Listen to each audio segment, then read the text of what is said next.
when Jane and I had first discussed my sermons and my coming down here as your intern, she said in so many words, "You've got lots on your plate. Just do a sermon you've done before. It'll be new to us." Sounded easy. And this one seemed like a surefire hit until I started reading it. To be honest, the only reason I'm still doing it is because, well, it's already in the newsletter. So too late to change. I wrote this sermon in the summer of 2015. That year had not been easy. You see, in my life, my focus, my purpose up until that point had been Dad. And with the graduation of my oldest from college and my youngest from high school in 2014, my days of football Fridays and band competitions were over. So the summer of 2015, when my sister asked me to join her and her family at a house on Smith Mountain Lake in Southwest Virginia, I thought, why not? It would allow me to get away and try to figure things out. I had been up to Smith Mountain Lake with my sister before, but that was with my kids. And so those trips were always planned to minimize the time on the road. So this time, while looking for an alternative, I discovered quite by accident that the normal interstate route crossed the Blue Ridge Parkway several times. And I thought to myself, what better way to spend some time and figure things out than do it on the Blue Ridge Parkway? After studying some more, I decided I would travel first to Asheville, North Carolina, and get on the Parkway there at the Visitor Center, and from there north to Roanoke, where I would leave the Parkway and head to the lake. The drive was about 300 miles or so, so I figured I would allow myself 2 days to make it, stopping in Blowing Rock, North Carolina as a half day. I would use this time to enjoy nature and try to rediscover Randy, who had long disappeared into the role of Connor and Patrick's dad. Like Steinbeck, I would travel alone, though there would be no dog with me. I left him home with my youngest son. And instead of a specially made camper truck, I would be traveling in my 1985 faded yellow Mercedes diesel station wagon. Surely this journey would help me find my purpose and get me back in touch with what I had so carefully stowed away some 23 years ago with Connor's birth. After spending the weekend prior to my trek in Asheville, which may end up being a sermon in and of itself someday, I got up early on Sunday morning, arrived at the Blue Ridge Parkway Visitor Center in Asheville, and it was from there I was to begin my life-changing journey. I decided if I was to successfully get in touch with my purpose in life, there would have to be rules, and the rules were simple. First of all, there would be no radio. If I were to hear the voice of the divine speak to me, it would be not be via satellite radio. Secondly, no air conditioning. It was mid-June, but the majority of my trip would be in the mountains. So I decided it would be best for me and for my car to use no air conditioning. And lastly, and most importantly, I would stop at every scenic overlook and historical park along the way. After all, if I didn't, wouldn't that be the one where the mysteries of life would be revealed to me? For those not familiar, the Blue Ridge Parkway has extremely limited access. Unless you're willing to drive several miles off the road, you are limited in your choices of places to get food, water, fuel, and other facilities.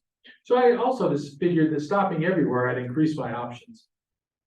I would take in all the sights, look at all the museums, of which there are a few along the way, and give myself permission to be still and listen to that small voice to reveal its truths. The speed limit on the Blue Ridge Parkway is 35 miles an hour, strictly enforced. And based on that and the number of miles to Blowing Rock, they figured it should take you about 3.5 hours to get there.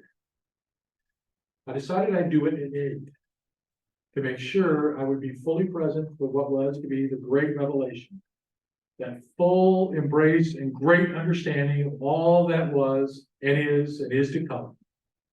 I was ready to receive full and complete enlightenment. After leaving the great Asheville area, my first major stop along the way was Craggy Gardens Visitor Center. I walked in, bought a bottle of water, and decided to take a short stroll down the hiking trail. Shortly after entering the trail, there was a fork in the road. Straight ahead was a hike up to the picnic area, and to the right, a trail that led to Douglas Falls. Now, it should be said that I did not check my guidebook before setting off on this hike. But knowing there was no agenda and I was going on my gut feelings, I headed out. An hour or so later, I was halfway down the mountain, my knees and ankles screaming at me and my lungs searching for the air that had been conspicuously left off this hill. This couldn't be.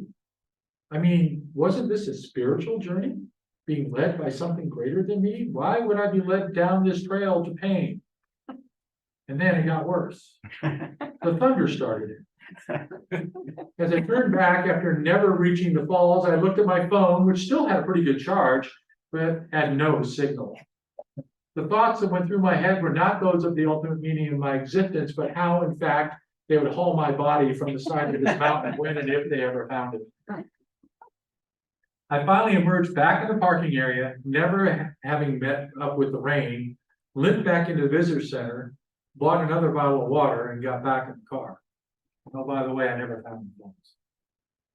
As I put the car in reverse and started back up the Parkway, I swore I heard a voice, and although I'm not quite sure, I believe what it said to me was moron. I continued up the road, knowing that for sure the next overlook would contain the answers to the meaning of life. I went to the top of Mount Mitchell, the highest point east of the Rockies, the Museum of North Carolina Minerals, Linville Falls. Yes, I actually did finally find waterfalls, several sets of them, and they're all beautiful, by the way. And I finally crossed over the famous Lynn Cove Viaduct and ended my 98-mile journey into Blowing Rock some 9.5 hours after I started. As I sat in my room at the Holiday Inn Express eating barbecue from the place next door, I pondered my trip and wondered, had I missed something? Had the answer been there and I missed it? I showered, crawled into bed, turned out the light, and was asleep before the room got dark. The next morning, sore from the previous day's trek, which included, according to my Fitbit, more than 27,000 steps and the equivalent of 101 flights of stairs. And for those of you who are curious, that's equal to walking up the Sears Tower. But I digress. I refueled myself and the car, bought myself a case of drinking water, and headed back for the next 100+ miles, knowing that this would be the day that all would be revealed to me. My journey on day 2 was not quite as eventful as the first day, but still enjoyable, as I again hit every overlook and exhibit, but found myself wondering if I would make it to the lake by dinner. And unfortunately, as on the first day, enlightenment eluded me. And as I exited the Blue Ridge Parkway at Roanoke to head to the lake, I turned on the air conditioning and the radio and went back to home. My return trip to Atlanta a week later was via the interstate, and upon getting back, I fell back into my usual routine. Work Monday through Friday, chores on Saturday, church on Sunday, same old same. It was on a Sunday at my home church, the light slowly began to be revealed. Out of the blue, several weeks after my return, one of our younger folks walked up to me as I wandered the church campus, her face lit up with a huge smile, and she said, "Mr. Randy, I want to be Mary in the Christmas pageant." I replied with enthusiasm. I thought that would be awesome, and carried on with a little more spring in my step. And oh, by the way, I had directed this Christmas pageant for 17 straight years of my life. Or as I like to say, there were 17 years I refused to say no to directing the Christmas pageant. I need to go back though and fill in another gap before my next step to full enlightenment is revealed. As a young man, to be honest, I believe it was freshman year in high school, I detested John Steinbeck. Now, I know it wasn't because I hated literature, because I don't. I actually love his writing, but it's because that while reading his book, The Red Pony, I cried in class. Now, my memory on the exact details is foggy. I don't remember if we were reading it aloud, if we were silently reading, but all of a sudden, during a particularly emotional part, and some of you who read the book probably can guess what part it might be, I felt myself starting to cry. Not one of those blubbering, stammering, unable to speak cries, but rather one of those tears flowing like a river down your cheeks before you're able to control it cries. And people noticed, including the teacher. While wiping the tears with my sleeve, she came over to me and asked me if I was okay, and I just said, "This part is so sad." She acknowledged me and said that books made her cry too. But that wasn't what led to my decades of long hatred of Mr. Steinbeck. It was the months-long boo-hooing coming from my so-called friends in the hallways and locker room. And despite what you say or what Cosmo may tell you, high school girls are not drawn to a boy who was in touch with his feelings. The teasing was horrible. Now, how does that connect? Well, just a few weeks later, there was a guest speaker at my home church talking to us about our search beyond categorical thinking. And there was something in his sermon that Sunday that touched me. He was wonderfully personal and open, and at some point I found myself crying. I wasn't alone, and in fact, I no longer feel self-conscious about it, but nonetheless, I cried. But it wasn't the sermon where the next bit of light was given to me. Following the service, one of the members of the congregation came up to me, threw their arms around me, and gave me a hug and thanked me for being so vulnerable, saying, and I'm paraphrasing, that seeing me being vulnerable made them feel okay being vulnerable too. That made me cry too. But in that instant, the hurt that I felt from those many, oh Lord, I'm getting old, decades ago, when I was teased in the classroom, all that was erased. So just for the record, John Steinbeck, you are forgiven for making me cry in the past. And that was my aha moment. When I realized I didn't need to go searching anymore. I had found what I was looking for, and like Dorothy in the Wizard of Oz, it was right here in my own backyard. I had some strong feelings while on my journey up the Parkway, and the sheer beauty was powerful.